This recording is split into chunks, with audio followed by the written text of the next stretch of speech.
वही हुआ जिसकी आशंका थी। इस्लामाबाद में अमेरिका और ईरान के बीच हुई शांति वार्ता बिना किसी नतीजे के खत्म हो गई। बातचीत 21 घंटा तक चली। पश्चिम एशिया में जंग की आहट फिर सुनाई पड़ने लगी है। नाजुक स्थिति को देखते हुए पाकिस्तान ने अमेरिका से सीज फायर की डेडलाइन बढ़ाने की मांग की है। उपराष्ट्रपति जेडी वेंस ने ईरान पर शर्तें न मानने का आरोप लगाया। वेंस ने चेताया है कि ईरान के लिए ज्यादा नुकसानदायक स्थिति होगी। आदाब, नमस्कार, आप देख रहे हैं मंथन टुडे। मैं हूं आपके साथ उज़मा। इस्लामाबाद में अमेरिका और ईरान के बीच हुई शांति वार्ता बिना किसी समझौते के खत्म हो गई। उपराष्ट्रपति जेडी वेंस ने ईरान पर शर्तें न मानने का आरोप लगाया। वेंस ने कहा है कि ईरान के लिए ज्यादा नुकसानदायक स्थिति है। इस वार्ता का फेल होना आने वाले दिनों में पश्चिम एशिया की राजनीति की ओर जटिल बना सकता है, खासकर जब पहले से ही क्षेत्र में तनाव बना हुआ हो। ऐसे में किसी समझौते का न होना चिंता बढ़ाने का संकेत माना जा रहा है। वार्ता फेल नहीं होने के बाद युद्ध में लगा सीज फायर कभी भी खत्म हो सकता है। वेंस अपनी टीम के साथ अमेरिका के लिए रवाना हो गए हैं। देश लौटने से पहले वेंस ने एक प्रेस कॉन्फ्रेंस की। उन्होंने कहा कि अमेरिका बिना किसी डील के ही लौट रहा है। समझौता न होना अमेरिका से ज्यादा ईरान के लिए बुरी खबर है। रूसी मीडिया ने अमेरिका ईरान बातचीत फेल होने के बाद दावा किया है कि पाकिस्तान से रवाना होते ही अमेरिका ईरानी नेताओं को निशाना बना सकता है। इस्लामाबाद टॉक फेल होने के बाद ईरान की पहली प्रतिक्रिया सामने आई है। IRGC ने कहा है कि हम किसी भी सरेंडर की शर्तें स्वीकार नहीं करते। ईरानी सेना के प्रवक्ता इब्राहिम जुल्फिकारी ने कहा है कि हमारी अमेरिका के साथ बातचीत फेल रही। अमेरिका के उपराष्ट्रपति जेडी वेंस के नेतृत्व में एक अमेरिकी प्रतिनिधिमंडल ने शनिवार 11 अप्रैल को पाकिस्तान में शीर्ष ईरानी वार्ताकारों के साथ आमने सामने की वार्ता शुरू हुई थी।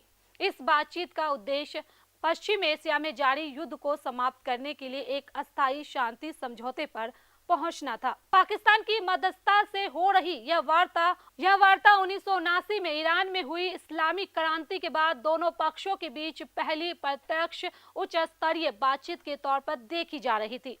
इस्लामाबाद के सेरेना होटल में त्रिपक्षीय वार्ता से पहले वेंस के नेतृत्व वाली अमेरिकी टीम और ईरानी संसद के अध्यक्ष मोहम्मद बागेर गालिबफ के नेतृत्व वाली ईरानी प्रतिनिधिमंडल ने पाकिस्तान के प्रधानमंत्री शहबाज शरीफ के साथ अलग अलग बैठकें भी की थी।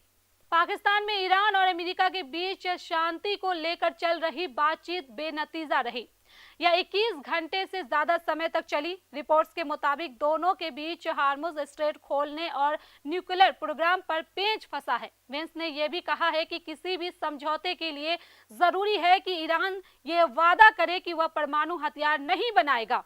अमेरिका की शर्तें स्पष्ट थी, लेकिन ईरान ने उन्हें नहीं माना। वहीं ईरान ने कहा कि अमेरिका की शर्तें जरूरत से ज्यादा सख्त थी। इसी वजह से समझौते का रास्ता नहीं निकल पाया। अमेरिकी राष्ट्रपति ट्रंप शनिवार रात फाइटिंग चैंपियनशिप UFC 327 इवेंट में शामिल हुए। ये वही समय था जब उपराष्ट्रपति वेंस पाकिस्तान में प्रेस कॉन्फ्रेंस कर यह बता रहे थे कि ईरान से होने वाली बातचीत नाकाम हो गई। पाकिस्तान के विदेश मंत्री इशाक डार ने रविवार को प्रेस कॉन्फ्रेंस की। उन्होंने कहा कि यह बेहद जरूरी है कि सभी पक्ष युद्ध विराम का यानी कि सीज फायर का पालन करते रहें। उन्होंने कहा कि पाकिस्तान आगे भी अपनी भूमिका निभाता रहेगा और आने वाले दिनों में ईरान और अमेरिका के बीच बातचीत और संवाद को आगे बढ़ाने में मदद करता रहेगा।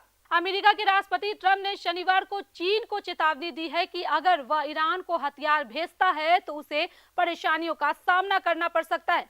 ट्रंप व्हाइट हाउस से मियामी रवाना होने से पहले पत्रकारों से बातचीत कर रहे थे। इजराइल के प्रधानमंत्री नेतन्याहू ने कहा है कि ईरान के खिलाफ सैन्य कार्रवाई अभी खत्म नहीं हुई है। उनका कहना है कि हमले इसलिए किए गए क्योंकि ईरान परमाणु हथियार बनाने के करीब था।